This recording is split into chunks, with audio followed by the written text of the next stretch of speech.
എല്ലാവർക്കും ഒരു പേടിയാണ്. ആരെ വിശ്വസിക്കണം എന്നുള്ളൊരു പേടിയാണ്. അത് ആരുടെയും തെറ്റല്ല. നമ്മുടെ സമൂഹത്തിൽ ഉണ്ടായ കുറെ കാര്യങ്ങളാണ് അതിന് തെളിവ് അവര് നിരത്തുന്നത്. അപ്പൊ അവരെ നമ്മൾക്ക് എങ്ങനെ കുറ്റം പറയാൻ പറ്റും? ഒരു മനുഷ്യന്റെ വിയർപ്പ്, അവന്റെ അധ്വാനം 1 രൂപ ആയിട്ടാണെങ്കിൽ പോലും മറ്റൊരാൾക്ക് സഹായമായിട്ട് വെറുതെ കൊടുക്കുമ്പോൾ അത് കൃത്യമായ കൈകളിൽ കൊണ്ട് എത്തണം, അല്ലെങ്കിൽ കൊണ്ടുചെന്ന് എത്തിക്കണം എന്നുള്ള ഒരു മനുഷ്യൻ ആവശ്യപ്പെടുന്നതിൽ ആഗ്രഹിക്കുന്ന തെറ്റ് പറയാൻ പറ്റും.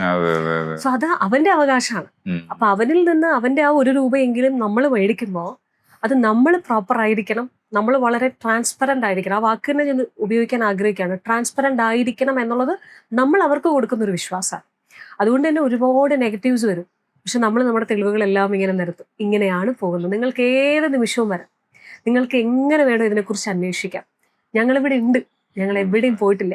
നിങ്ങൾ തരുന്ന 1 രൂപ പോലും ഞങ്ങളുടെ അവിടെ എഴുതി വെച്ചിരിക്കുന്ന തികയാത്തവർക്ക് എടുക്കാം, തികയുന്നവന് നൽകാം എന്ന് പറയുന്നൊരു കോൺസെപ്റ്റ് ഉണ്ട്.